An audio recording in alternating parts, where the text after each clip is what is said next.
Hey guys, welcome back to Stitching with Samantha. Today we're going to be making monogram Christmas ornaments.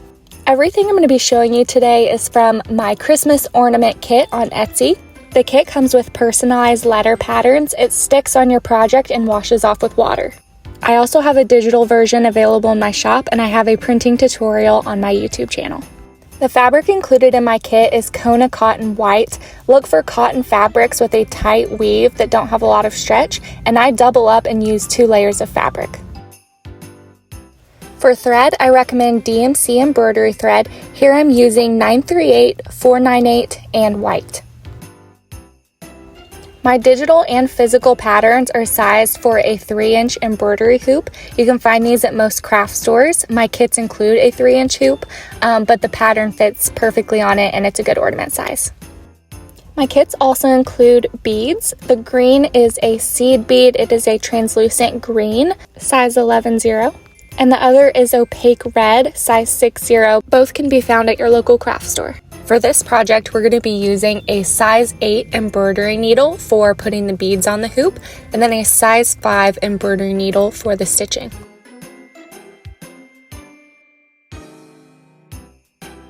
To start out, we're going to unscrew our 3-inch embroidery hoop, and we're going to separate the inside ring from the outer ring, and we're going to place our 2 layers of fabric over the inside ring and then place the outside ring over it. You're going to tighten your hardware on your hoop so that it becomes more taut, and you're going to work your way around the hoop, pulling the fabric so that it's like a drum-like texture, and then tighten your hardware again. Next, we're going to peel off our pattern from the backing, and we're going to place it on the center of our embroidery hoop. Make sure that you work out any bubbles. Now we're going to grab our red embroidery thread, and we're going to separate out about an arm's length of thread, and then we're going to cut our thread. While embroidering the hoop, we are going to use our size 5 embroidery needle, and we're going to use all 6 strands of thread. Pinch the thread in between your fingers and bring it through the eye of the needle. Bring your thread through so much that it hangs about 1/4 of the way down, and you're going to have a tail, and then on the longer end we're going to tie a knot. There are many ways to tie a knot, but what I do is I bring it around my finger and then I pull it tight so that the knot is at the very end of the thread. Any knot will do, just try to get it as close to the end as possible. Our letter will be stitched first in backstitch. You're going to start by bringing your needle up to the front of the fabric at the end of your letter. Then you're going to bring it back down about 1/3 of an inch, and then we're going to pull it tight. Then we're going to come forward about another 1/3 of an inch, and we're going to pull it up and bring it back down at the end of where our last stitch ended. You're going to continue this process, bringing your needle up and back down to your previous stitch. That's why we call it backstitch. If you're changing direction in your letter and it's a short distance, you can go ahead and bring your needle up in the new section and then bring it back down, continuing that row of new back stitches. Try to get it as close as possible to the previous row of back stitches so that there's no space in between your stitches showing the fabric. You're going to continue this process. Try to make your stitches the same distance every time so it has a uniform look.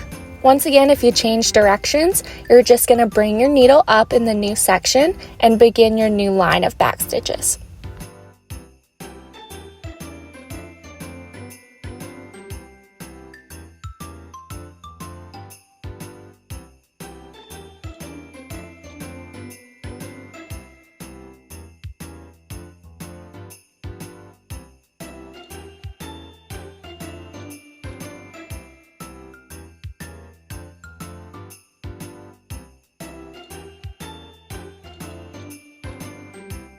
When you end a section and you have a large distance to cover to move to the next section, you can snake your needle through the back of your previous stitches to change directions so that you don't have a bunch of loose thread on the end. And then you can bring your needle up and start your last row of back stitches. When you're done stitching, or if you run out of thread, you're then going to tie off your thread on the back. I like to bring it through my previous stitches and then bring the needle through the little loop before pulling tight, and then I will bring it back through my stitches one more time. This just makes everything look flat on the back and it has a nice look. Now we're going to switch to our white thread. Go ahead and thread your needle and tie a knot on the end. Now we're going to whip our back stitches. You're going to bring your thread up, and then you're going to bring your needle through the middle of each back stitch. Make sure that you enter the same side every time. So we're going to go through the right side, and we're going to bring our needle through the first back stitch and pull it tight. Then we're going to move to the second back stitch, and we're going to make sure that we enter through the right side again, and we're going to bring our needle through the back stitch and then pull it tight. Continue this process for each back stitch in the section, and then when you're done, you're going to bring your needle on the very end of the line of stitches, and then you're going to bring it to the back. Just like before, to switch sections when it's a short distance, you're going to just come up at the end of the next section, and then we're going to do the same thing. Bring your needle through the right side each time and continue whipping your back stitches in this new section. Multicolored whip backstitch is my favorite during Christmas time because it's so easy to make this peppermint candy cane look.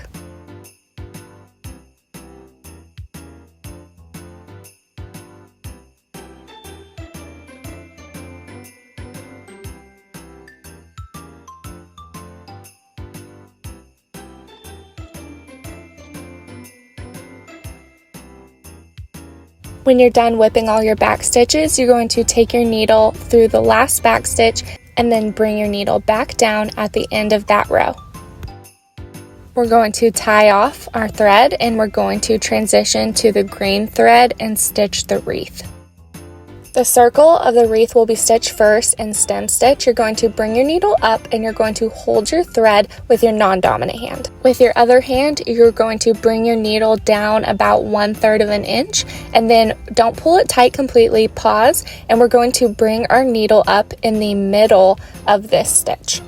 Once you've brought your needle up in the middle and you're pulling your thread through, you can let go of the other thread you were holding and pull tight.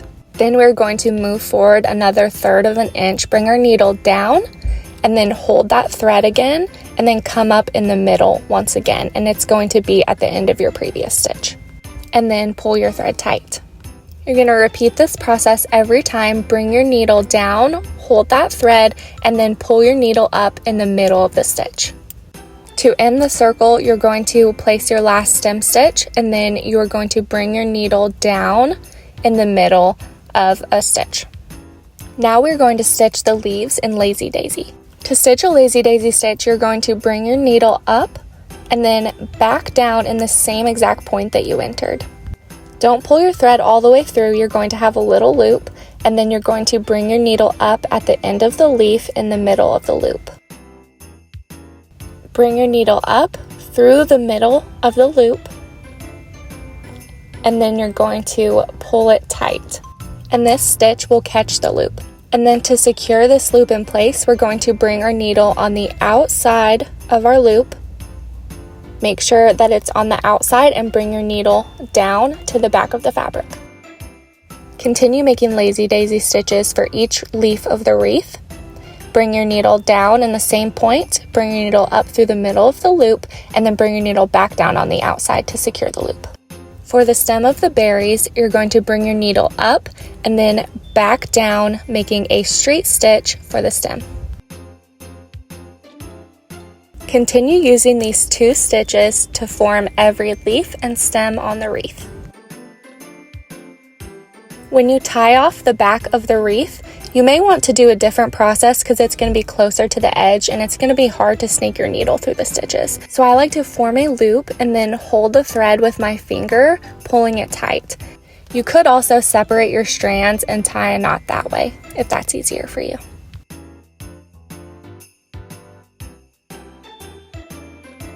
Now we are going to add beads to our project. For the beads, we're going to separate out 2 strands of thread. That is because it will be harder to pull the thread through the beads because it's small. Then we are going to take our smaller size 8 embroidery needle and we are going to take our 2 strands of embroidery thread and thread it through the eye of the needle. Then we're going to tie a knot on our thread the same way as before.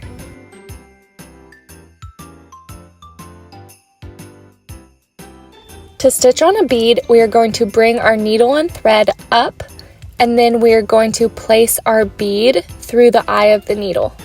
Once you have threaded your bead, you are then going to take your needle back down the same place and you're going to pull your thread tight.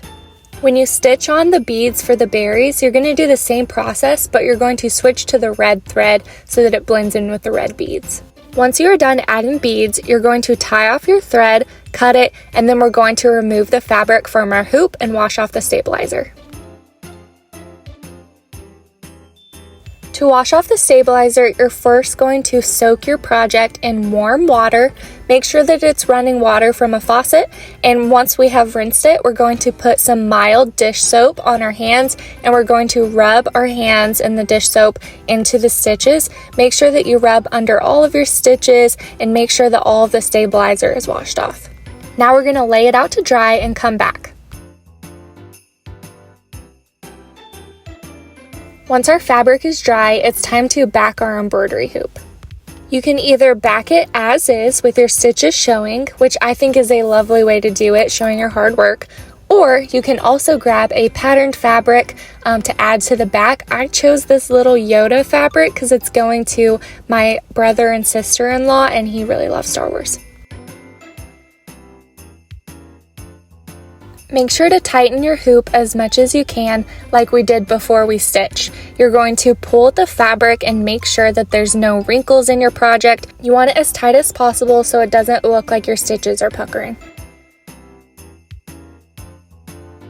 Once you have tightened your hoop, we're going to trim the excess fabric around the hoop. I like to trim the fabric so that there's about 1 inch between the end of the fabric and the hoop. If you are using a patterned fabric on the back, go ahead and trim that even shorter. You are now going to take the white embroidery thread and we're going to cut about an arm's length, but this time we're going to use all 6 strands again. You're going to use a running stitch. You're going to bring your needle up through the inside of the fabric, and then you're going to bring it back down about 1/2 inch away, and then you're going to bring it back up another 1/2 inch, and then back down and back up. You're going to continue this process, and this makes a running stitch. It's just up and down along the entire length of the ornament.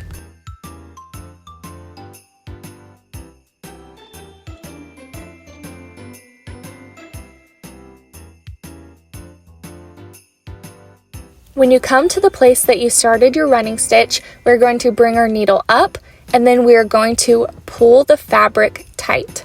From there, we are going to take our needle and we're going to insert it into the middle of the hoop, and you're going to pull it as tight as you can, and then we are going to take our needle and run it through the fabric inside, and then we're going to pull it into a knot. Make sure that when you're pulling the knot, you make sure that the fabric is being pulled taut. I like to tie one more knot to make sure that everything is secure, and then bring your needle back through one more time, and we're going to cut our thread. To finish off the ornament, I like to take a piece of ribbon and I'll first tie it into a knot, and then over the knot I'll tie it into a bow. Make sure that the bow is tight so that it holds up with wear and tear over the years. And then I like to make these little diagonal cuts on the end of my ribbon so it gives this fancy look. Lastly, you can use a little piece of string to tie at the top so that you can hang it on your tree. I hope you enjoyed this project, and I hope you love making special keepsake ornaments for everyone in your life.